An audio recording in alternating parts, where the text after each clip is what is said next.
Good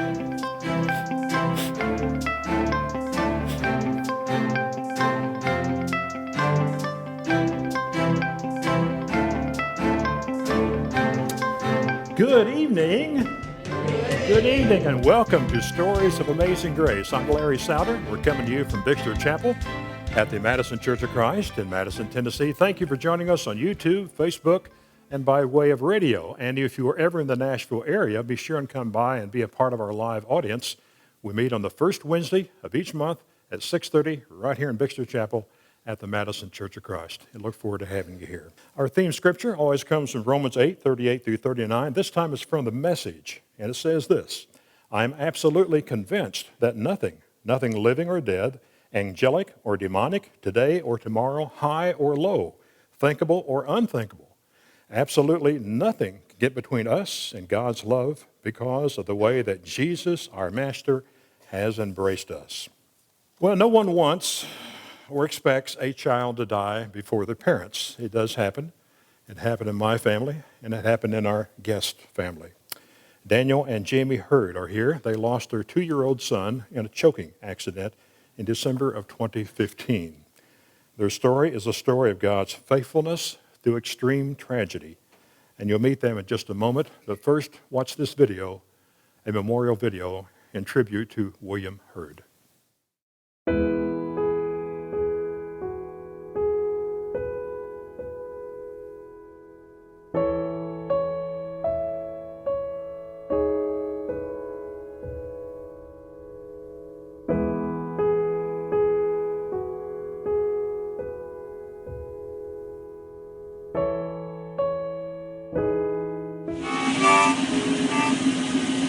Do it again.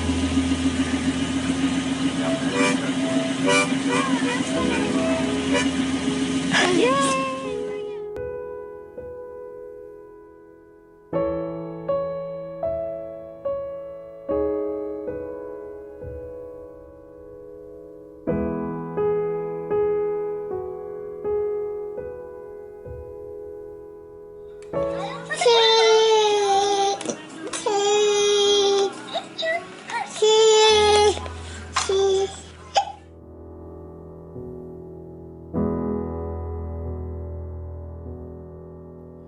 When peace like a river attendeth my way, when sorrows like sea billows roll. Want a hug? Oh. You're a big hugger, huh? Thou hast taught me to say, it is well with my soul. Hey, William, show me your snow angel. It is well with my soul. You can do it. You can do it. It is well with my soul.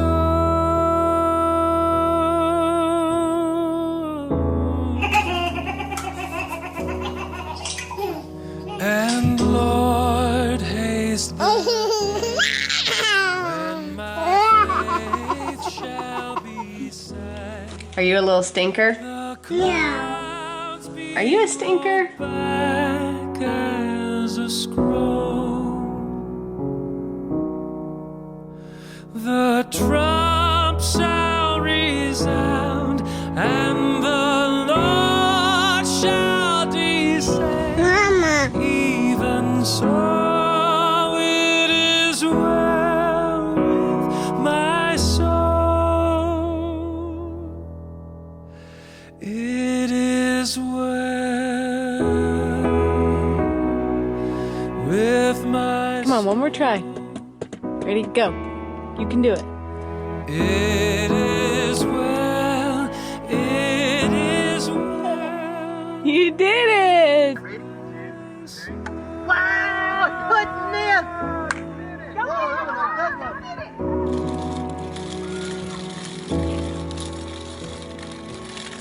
Say Say bye.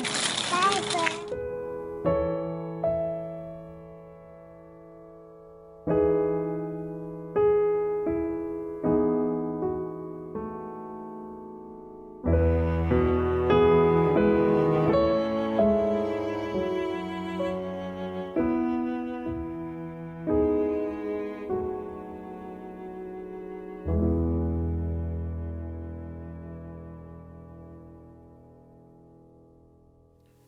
Please make welcome Daniel and Jamie Hurd. Come on up. Good to see you. Thank you. Thanks for having us. Thank you for being here. Thank you so much. Well, it's a rather serious topic tonight. It's been 5 years, but the pain is still there. It is. This may be an easier way to start. Do you get tired of telling the story? I really do not. No, I don't think so. Okay. Well, that's what we'll do tonight then. Well, let's start with William before December 13th of 2015. What was he like? What was the family like with the sister and the brother? William was all boy. He was just a little roughhouser, and as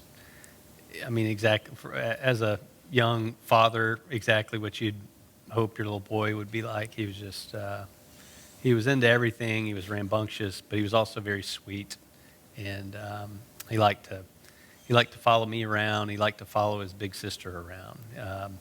We have a daughter that we had prior to William, who was 2 years older than him, named Madeline, and he thought that Madeline hung the moon, and he just tried to mimic everything that she did, and so that's what life looked like at our house, was two kids, both healthy and happy, and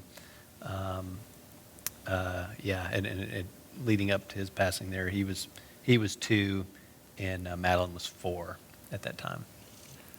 And I understand he liked to wear cowboy boots. Is that right? He loved his cowboy boots. My aunt got him his first pair, and it could be summer, winter, it didn't matter. He could be out going to the swimming pool, and he had his cowboy boots on. And he was just an easy, you have the first one, and then when William came along, he was an easy baby. It was Madeline, the 2-year-old that you're kind of, you're trying to feed William, and then you have the 2-year-old running around, and William was always, I describe him as easy and laid back, but definitely all boy and ran everywhere he went, and always had bruises or cuts or something on him too. We got a shot of your family here. Take a look at. That's Madeline. Yeah, that's And Madeline William? there. Yep. And when was this taken, do you think? Not real important, but Yeah, just, October of that year, right? oh, is that right? Yeah, October of 15. Just a Okay. few months before he passed I away. see. How were you notified? It was a Friday, and I worked at Ensworth. I was a teacher, and I was in my classroom, and my class was actually out at recess, and I had run back to my classroom for a minute, and I was approached by my boss and another coworker, and they came to me and said, something's happened to William. He's choking, and he's not breathing, and you need to leave right now. And it was interesting, just, I guess, 2 years prior, or when Madeline was 18 months old, a similar thing happened, and I was in my room, and the phone rang, and they said, Madeline had a seizure, she's headed to the hospital. So it felt crazy for that to happen again, and it was in December when that happened too. And so it felt crazy to have that happen again, but I had gotten up early that morning and spent some extra time in prayer and just praying for God's will to be done, and whatever that was, the strength to get through it. And I had an unexplainable peace when they told me that. I knew, and I was like, okay, God, this is it. I know you've prepared me for this, which is crazy, and it really sounds weird to even say it out loud, but Not a premonition, but you had a certain peace at that time. I knew as soon as they told me that, I knew that it wasn't going to be good, but I knew it was going to be okay. And the whole way to the hospital, I kept saying, let your will be done. Let your will be done. Whatever it is, just let your will be done. And as soon as I got to the hospital, he was taken to Williamson Medical Center, and I beat the ambulance there. And as soon as they took him out of the ambulance, I just saw his little eyes, and they had an emptiness to him, and his heart was not beating, and I knew it was gone at that moment. And they took him in and tried to get his heart started to beat again. How were you notified, Daniel? I work very close by our home there in Brentwood, and I was at work, and we had a nanny at our home at the time that he choked. And the nanny called me on my cell phone and said, she in a total panic, and just said, something terrible's happened. William has choked. I have the paramedics on the way. I can't get him to breathe. And He was choking on what? he was actually he was eating lunch, and he was being fed, believe it or not, chicken noodle soup, but like Costco chicken noodle soup with big, pulled chicken in it. And I guess he made an attempt to eat a piece of chicken that was too large, and it became lodged in his throat and blocked his airway. And so she let me know. I just flew home. By the time I got there, the paramedics were at the house, and it just kind of a chaotic scene at the house as they tried to revive him there. Maybe I shouldn't ask this, but I bet people are thinking this. Did you ever blame the nanny for this? I never did. It didn't even, I think because when the paramedics got there, they couldn't even remove the obstruction from his airways, and it wasn't until they got him to the hospital that the piece of chicken was removed. And so I thought trained professionals couldn't do it. There's nothing. And honestly, I felt kind of thankful that I wasn't there, and knowing that she did all she could and I would have done all I could have done. And I think it was that one piece, the fact that I think if the paramedics would have gotten there and had removed it really quickly, then I would have maybe thought in my mind, man, she could have done that just sooner.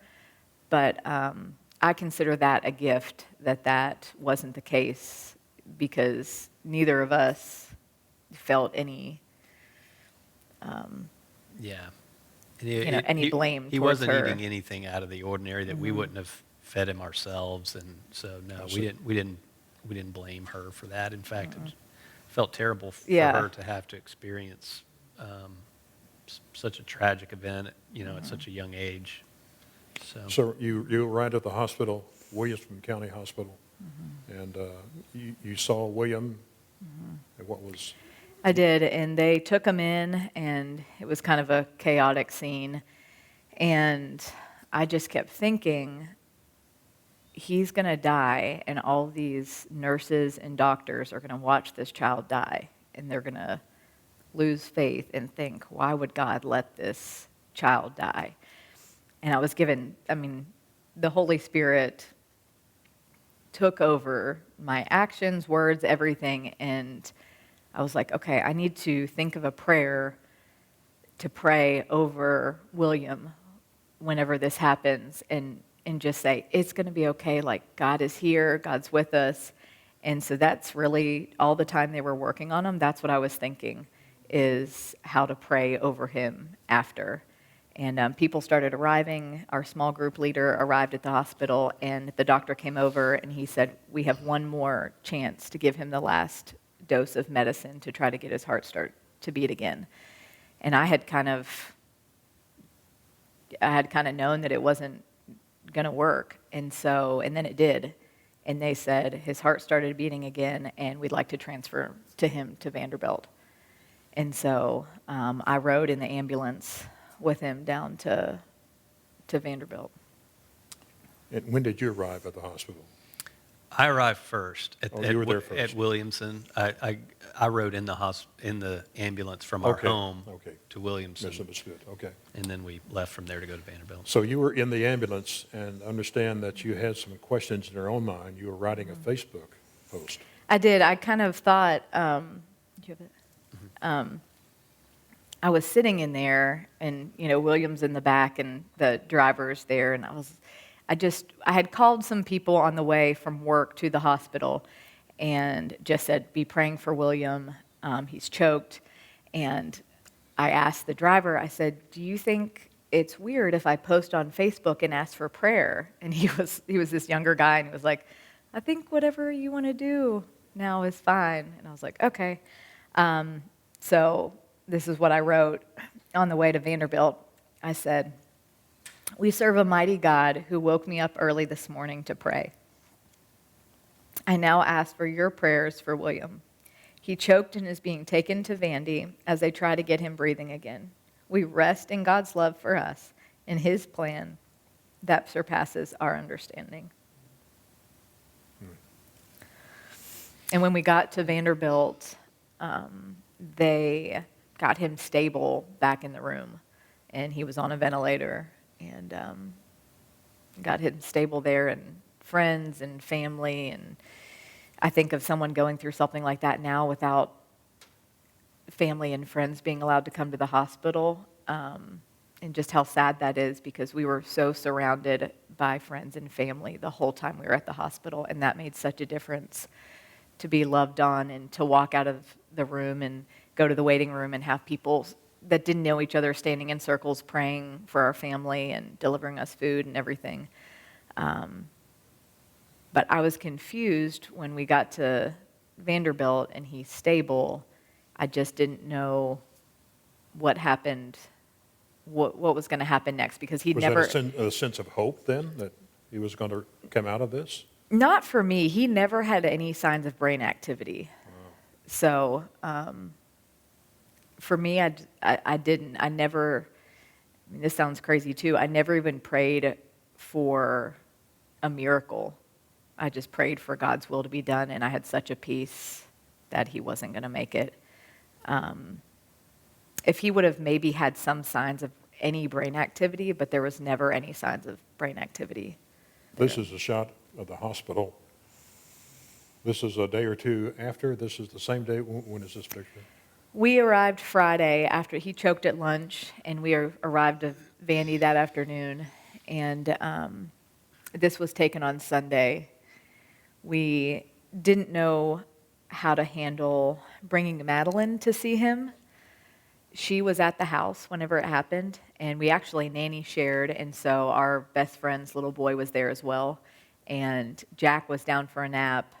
Our nanny had just told Madeline, who was 4 and didn't even really nap anymore, to go up for rest time, and she fell asleep and woke up when he was gone and everything. So she did not witness the event at all.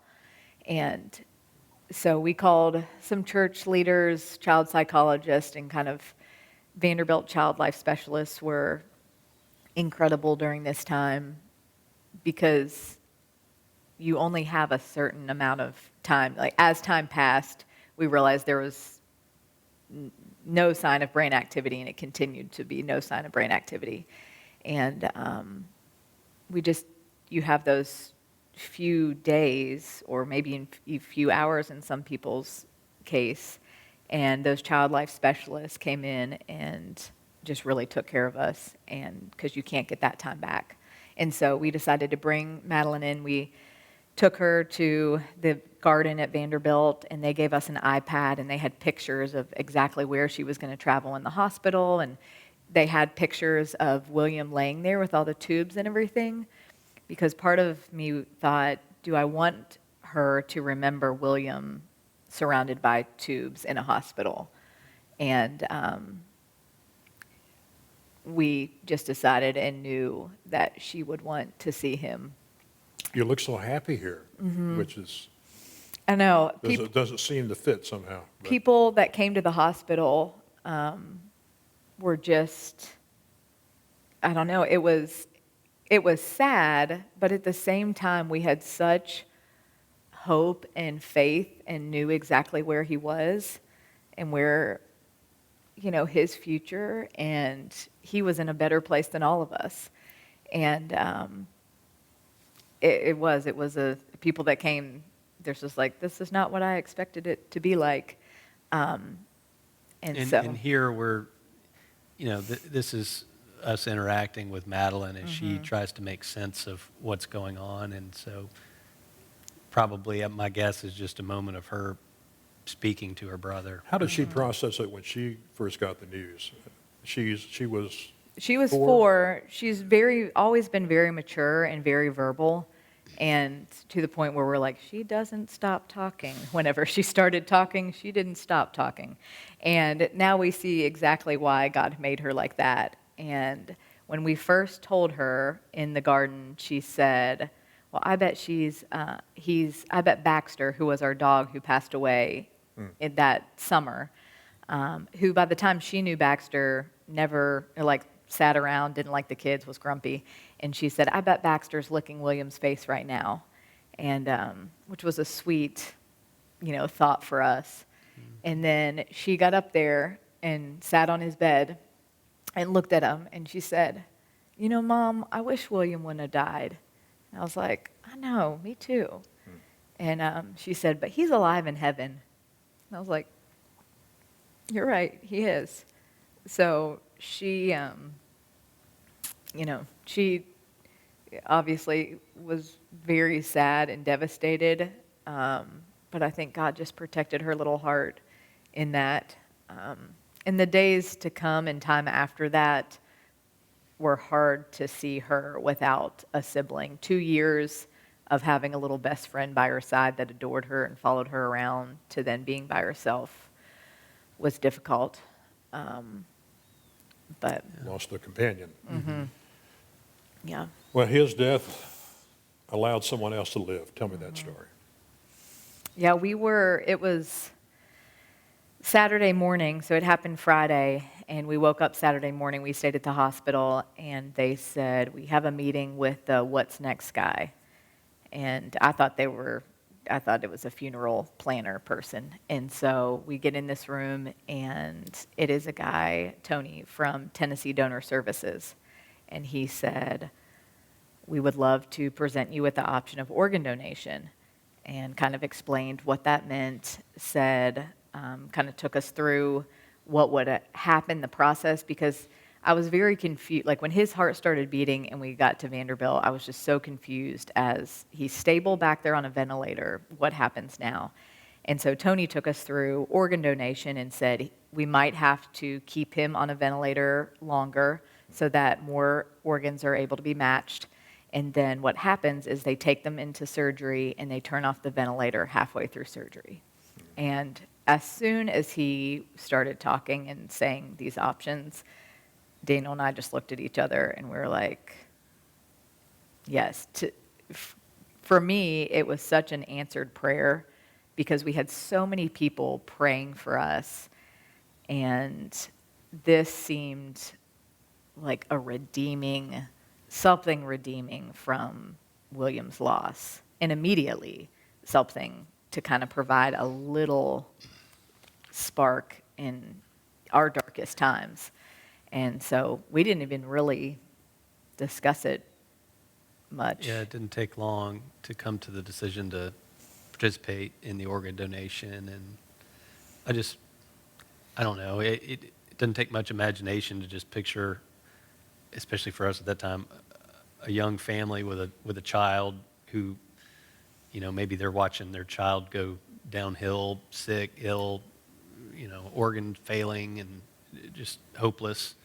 And the possibility of an organ of Williams, making that situation better. I mean, what a gift that would be to us. But you didn't know who would receive it was the heart, correct?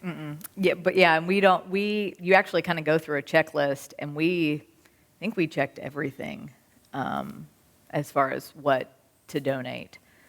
And then they kind of make the call as to, and protocol is you don't find out a month after the transplant you get a letter stating, I think maybe the first name of the person and the state, and then kind of an update on the transplant. So was got it some information successful? early, though. We did. We got some early information. So it was nice. You can tell from that picture, he looked like he was sleeping. It was just, he was not in distress or anything. And so even my sister was over in Europe and was able to come and say goodbye. And so we had more time in the hospital, and the transplant was scheduled for Monday morning. And so we overheard a nurse or doctor in the hospital say that his heart was going to Chicago, his kidneys were going as a block to North Carolina, and his liver was going to Texas. And so we just kind of overheard that, didn't know. Normally you don't find that out.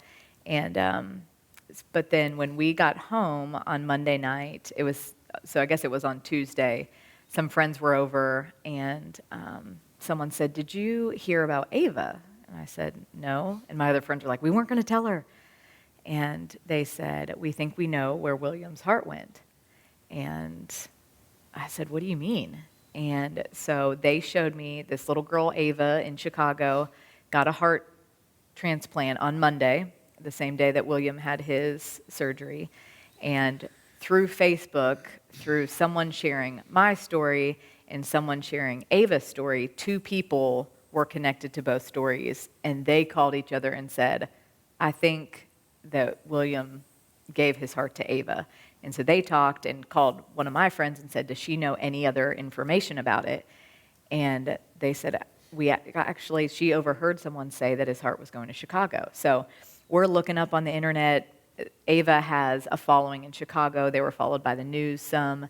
And we pull up a news story from Monday night, and we actually see the cooler being wheeled into the operating room, his heart being taken out of the cooler, put in Ava, and the doctor saying, "Welcome to your new home." And we're all like, "Oh my gosh." And so we're Googling. We knew the blood type of William and the blood type of Ava. Well, then it turns out that they're not a match.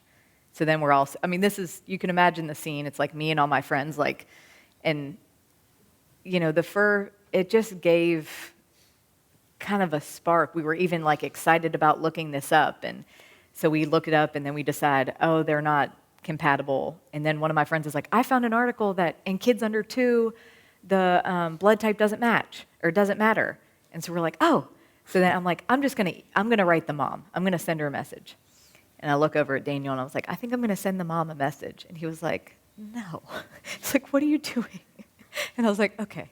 It's like type away a message. And I sent her a message, and within 30 minutes, she wrote me back, and she said Ava's was the only pediatric heart transplant in Chicago that day. And she said, "I just got up from praying for the family that donated Ava's heart." She woke up her husband and was like, "Oh my gosh, look at this message from this girl." And we text back and forth for a while and send videos and pictures. They have another child, a girl named Ella, who's a little bit older than Ava. So we kind of knew, Amy and I, the mom, as soon as we chatted, it was such a connection that we knew. But it wasn't until the next day that she heard from someone at Lori's that confirmed. They said, this is kind of this doesn't really happen. They said, but we can confirm that the surgeon traveled to Nashville to get the heart. Mm-hmm. So, and even some people on our end were like, "Okay, we'll just slow down. This is not normally, you don't normally find out right away where these organs went and everything." But it just, from the beginning, felt right. And it was just a sweet little connection from the beginning. And we have a shot here of listening to the heart.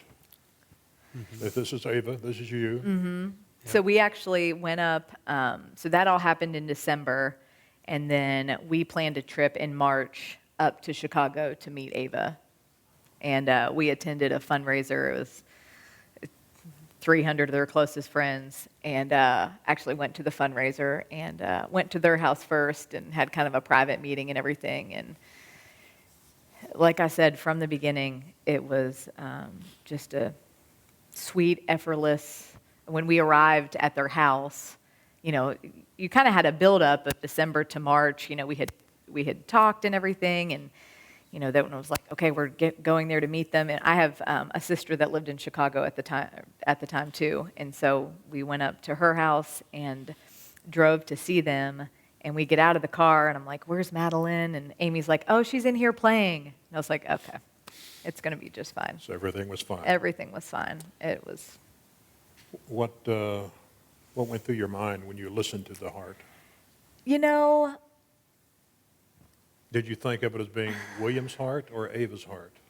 It's weird. I think sometimes I say Ava's heart, sometimes I say William's heart. To me, I think when I hold her is when I just feel such a connection to him. But the actual, like, when we listened to her heart, I don't know, for me wasn't, I don't know. It didn't seem, and I think I was nervous too. Like, her sister was there taking some pictures and stuff, and I think I was just nervous, so I put it to, I was like, okay. But just being around her is really what I feel such a connection and feel kind of William's spirit. I don't know for you. Yeah, it is a special. Obviously Williams passed on, and we miss him terribly. And it is remarkable to sit and see this thriving little girl and hear your son's heart beating in her chest. I mean, it's just a medical marvel, and so that was special. But that's Ava's heart now, and we're just thrilled that it's keeping her thriving for now, and that's a blessing for us. Where does your strength come from? I know you had some counseling. I know you have a religious background. What I would say I do a Bible study with some high school friends last night, and the chapter was on being rooted in Christ. And the question was, what does that mean to be rooted in Christ? And for me, when 3 months before Daniel and I got married, my dad committed suicide. And I grew up with my dad. My parents were divorced in 5th grade, and I lived primarily with my dad, just him and I. And that was the first thing that kind of rocked my faith. And I'd have to say, at that point in time, I grew up in church, but I was not rooted in Christ. I was really mad at God when that happened. I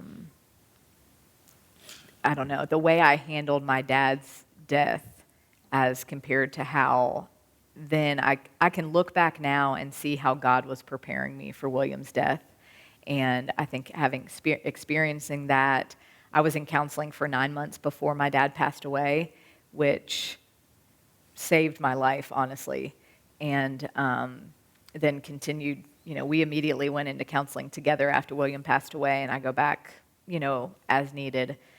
But God has really shown his faithfulness. The more after, probably about 1.5 years, 2 years after my dad passed away, I feel like I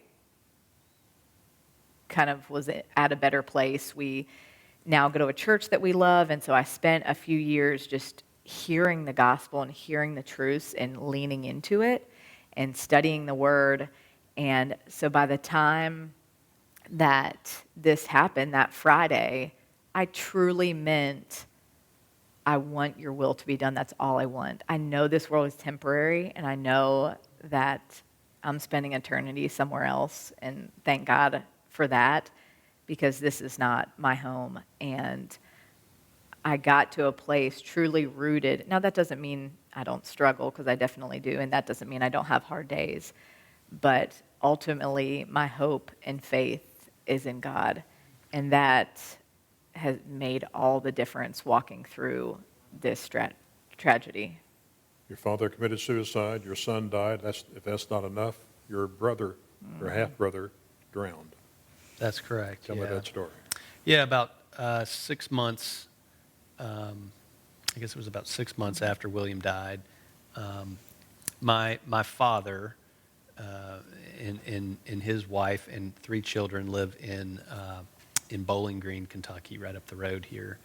And the middle of those children, my half brother David, was fishing up on Barren River Lake alone. He was driving by then, old enough to get out and around and take the boat out. And something happened on the lake that day while he was there, and he ended up drowning. They recovered his body from Barren River Lake there. So yes, my family kind of had to suffer through another tragedy there pretty shortly thereafter. So like Jamie said, we just have had a lot of opportunities to kind of do some soul searching and figure out what we deem to be important in where our hope, where our hope resided, and so we're grateful for the faith that was introduced to us as children and opportunities to grow it as we've gotten older, and it's why we're able to sit here and have this discussion with you for sure. And a third child came along, Annie. Yes, we, gosh, she's so cute. We thought our family was complete after Madeline and William and didn't really plan to have any more children. And then when William passed away, we kind of knew that wasn't the case anymore. And so we went on and had a little girl, Annie, and she's 3 now and has just been such a little spark of joy. I think she's the perfect combination between William and Madeline. She has the sassy, independent side of Madeline, and then she also has such a little loving side. William would run everywhere, and then he'd just come up and just like give your leg a little hug and then like run away. And she does the same. She's very, very loving, and she's been such a joy. And Madeline will talk about the 2 years that she didn't have a sibling, that she was, and so Madeline very much sees Annie as God's faithfulness to her. And so that's been really sweet. And now Annie talks about William, and, we talk about William all the time at the house and everything. And just the other day, she randomly said, something about that she wished her brother didn't die. And I was like, yeah. And I don't even know if she fully understands or what, but we talk about him a lot. And she's, all the pictures that we have, I'm so thankful for all the pictures and videos that we have of him, because he definitely, is part of our family. Tell me about some of the fears you have associated with Annie. I had to go back to counseling at one point. It was after David passed away. I felt like we were in counseling December through January, February, March, and like, okay, we're doing okay. And when David passed away, it just sparked such a fear in me of something happening to Madeline that was just consuming. I remember that was at the beginning of May, and I remember at the end of May, we were somewhere at a Memorial Day, and if I didn't see Madeline for a little while, I thought, like in my mind, it was just like, oh, she tripped over a stick and a stick went through her heart and something. I mean, just irrational fear of something happening. And so I went back to counseling and kind of worked through that. But even being pregnant with Annie, and there was joy, but it was hard too. Kind of having a fear that something was going to happen to her. But I heard this quote once: fear is having faith in the enemy. And I thought, that's exactly right. Like, I don't have faith in the enemy, and whatever it is, and in fact, one time during my pregnancy, I didn't hear the heartbeat, or didn't hear her kick or feel her kick as soon as I had with the other 2. And I just thought, okay, God, like, please, like, I'll be fine, but this is going to be really hard if something happens to her.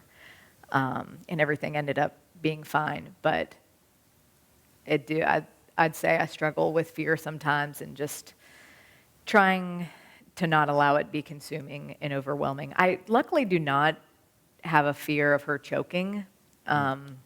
There's been a few times at the dinner table that one of them have kind of choked a little bit, and it's a dramatic scene, and it startles Madeline and everything. But if I feel that fear is consuming me at all, I go back to counseling. And now you have an extended family. This is Ava, the little girl who has William's heart, and then that's her sister Ella, and that's Madeline and Annie. And so the Martin family is who, it's Ava and Ella Martin, and Brian and Amy are the parents. And we celebrate some holidays together. I was telling Larry, they surprised me and came in town this past weekend, just Friday to Sunday, just to hang out. We normally see them a lot more, but because of COVID, we haven't seen them recently. But we do couples trips with Amy and Brian. I mean, they truly are part of our family. And they were saying that Ava, before she left on Friday, was in her class, and she was like raising her hand, waiting to talk. And she said, "I'm going to see my Hart family today. They don't know. It's a surprise." And so sometimes she'll call me her stepmom. Amy was just saying that she goes to counseling, and she talks about her step family sometimes. And she's healthy? And she's thriving. She hasn't had any issues, and it was interesting. One time they were at our house, and we walked to a park and saw a birdhouse that our neighbors had put up of William, and I was holding her and just kind of talking to her, and she said something about how she wished that her heart wasn't bad, and that she kind of missed her heart, and it was so sweet and something that I had never thought of for her, and I was telling Amy this past weekend, they have done such a good job of, having an open conversation of, she has William's heart, but not forcing an understanding. Just as she kind of grows up, she is understanding more and more of it, and she's, I don't know, just at different points in her life, she's understanding it more and more. And so it's just been really sweet to be a part of that, and we love their family. Are there things that people should or should not say when a child dies? To me, I think if someone is saying anything to me, I give them grace, because it's hard to say anything. And so I never walk away from a situation like, man, they shouldn't have said that. I mean, it's hard to say something to someone who's lost a child. And so if someone's going to try to say anything, I think that takes strength. It's a lot easier to not say anything. And to me, if you try to say something. I think that I think that people have a fear. We experienced a lot of people that just love us so well, and they just had a fear of saying something that might make us sad, or when in reality, just the folks that had the courage just to come and just share a story or a memory about William, or some experience that, say, their kids had with William, or something funny they saw him do. We might tear up and cry, but there's also just a gift, So I would encourage folks that encounter people that have lost children or lost loved ones. It's still pretty raw, I'm sure, early on, but you never get tired of hearing those stories, and it keeps that person nearer and dearer, to talk about them often.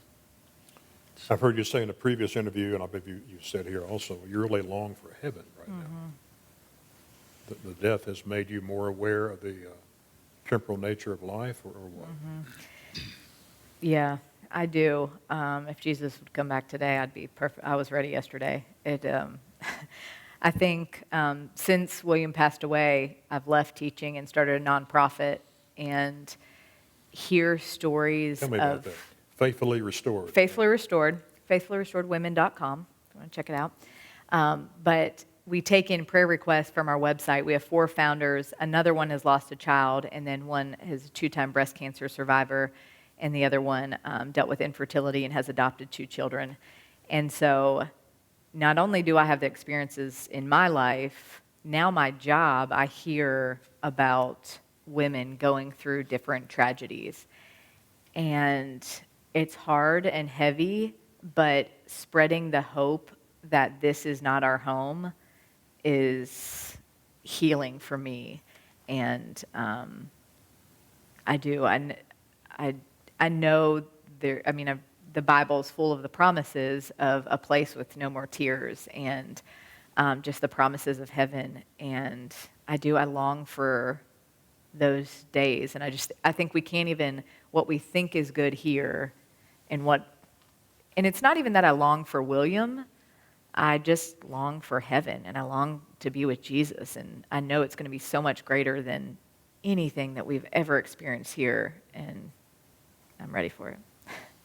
But I'll wait. Are you ready for some questions? Sure. Do you know what happened to his other organs? That's a great question. His kidneys went as a block to like a 45-year-old in North Carolina, and we got the initial letter that said that was successful and that he is enjoying fishing and hunting, and that all went well. We've never followed up after that to learn more about him. And then his liver that was going to Texas, actually at the time, I guess in the pre-work, before surgery, whatever needed to be done to get his liver ready, it was not in the condition that matched what they needed.